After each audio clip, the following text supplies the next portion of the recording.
Hello, it's Nikki, and today is the last video on some of the biggest lessons that I've had over the last year, and it's Christmas Eve, so I hope you are doing a version of what you want to be doing this Christmas, and I hope you find the time and the space to get what you need from this time.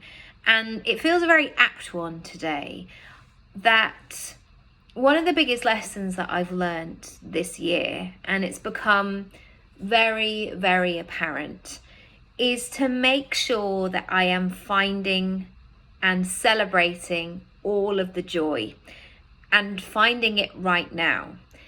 And there was always a sense, maybe by society, that we would be happy when we get to this certain place, or we would be more complete, or we would be ready, or whatever it might be. Like, it was always next, in the future.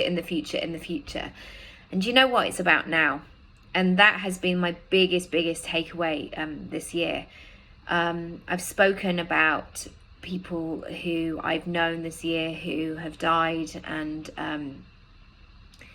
some people that I know who didn't get to be 40, and I never ever take that age and that milestone for granted, because it's a privilege. It really is, getting older and older, despite what society want to say in terms of cards and oh, it's all downhill from now. It really isn't. So and just really thinking about where I want to go next.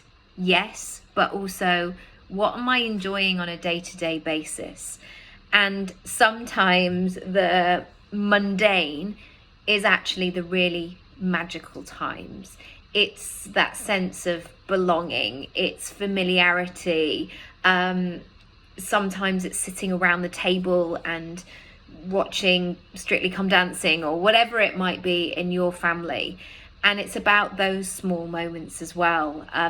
I've recently been getting into chapter books with my son, and just the two of us each and every night, having that time to read together, and watching him being able to read words suddenly and enjoy chunkier stories, and to almost do that thing that I used to do of like, can you just one more page, just read to the end of that, and then that's it, that's fine. And that has just been such a joyful moment as well. So technically I could say at that time of night, you get to a point, probably as most parents do, where you're like, okay, these children, they're tired, they need to go to bed. I'm tired, I need to go to bed. But making that commitment to joy and the special moments, and celebrating all of it, the small things, the mistakes, the lessons, the mighty wins, the small wins, the quiet wins, the loud wins, really noticing it all. And I guess that's where I want to leave as well, that I feel that this year I've really turned up the brightness on things, and really been prepared to look and see what's going on. And sometimes that's been really painful and really hard.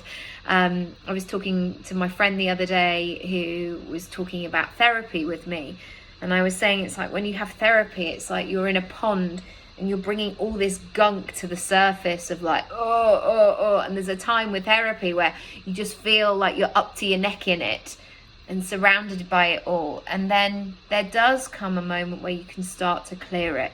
You can kind of come out the other side as well. There's also a coach that I've heard talking, and she says, life is now, press play. And that's her slogan, her catchphrase. But it's one that I really love, because life is now, so press play. I can't remember what her name is. But yeah, she always says that, and it always speaks to me. So it's a very short, quick one today. I'm sending you so much love and happiness and well wishes, and I will see you next week, because next week I'm going to be talking about preparing for the new year and really setting yourself up strong, and not strong as in perfect, but strong as in, okay, How can I build some really strong foundations? But once again, I wish you a very Merry Christmas. Thank you so much for being with me, for supporting me, for sharing my work, for spending time with me. And yeah, I appreciate it all. And I'll see you soon. Lots of love and Merry Christmas. Bye.